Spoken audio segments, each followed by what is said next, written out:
Zem vecā ozola sakņu pinumā, kur sūna smaržo pēc lietus un nakts, dzīvo špurbulis dziļā klusumā, meža noslēpums mals un smalkts.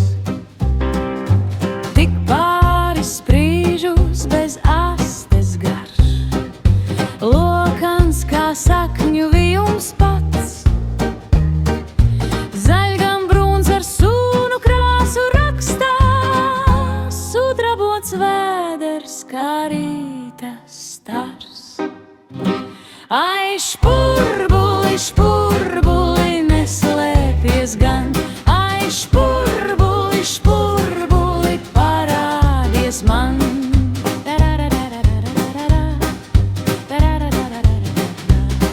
Tam acis violetas, lielas un dzīvas, ar zīlītēm šaurām kā kaķim tam.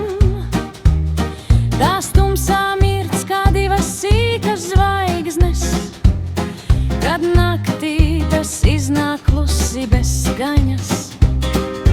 Aste tam tieva kā meža žurkai, bet astes galā tam pušķis balts, kā bērza zars ziemas rītā, kā pieneņu pūkas bumbulis jauks. Ai, špurbuli, špurbuli, neslēpies gan, ai, špurbuli, špurbuli, parādies man.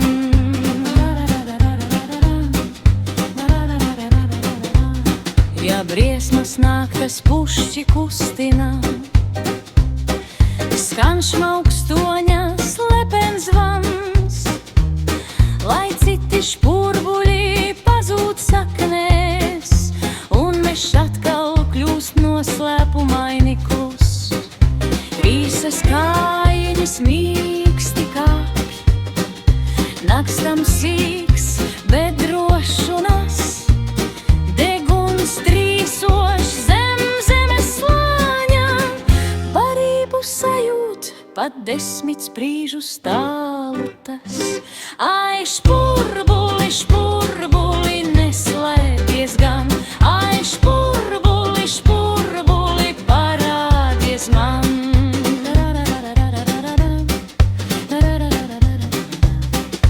Mazā barā zem celma mājo, 3 vai 7 kopā snauž, sēnes ogas starpus grauž, gliemeži arī gardums tam. Rudenī steigā uz sūnu midzeņi, ziemo turpat nedziļi zemē, un ja tas dienā izlien pēkšņi, lai sargās, kas tuvu ir tam.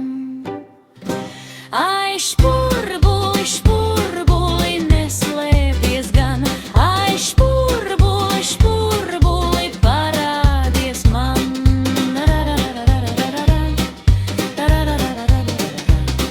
Ja kāds tam pieskaras astes pušķim, tas noved to un projām skrien, ataug atkal pēc nedēļām pāris, un lustīgi luncina atkal to. Balss runa tam, kā zvaniņa skaņa, par meža zvaniņu deivē to. Zem celma špurbulis klusi, tik klusi, sakņu pinumos slepeni mīt. Ai, špurbuli, špurbuli, neslēpies gan, ai, špurbuli, špurbuli, parādies man. Ai, špurbuli, špurbuli, neslēpies gan, ai, špurbuli, špurbuli, parādies man.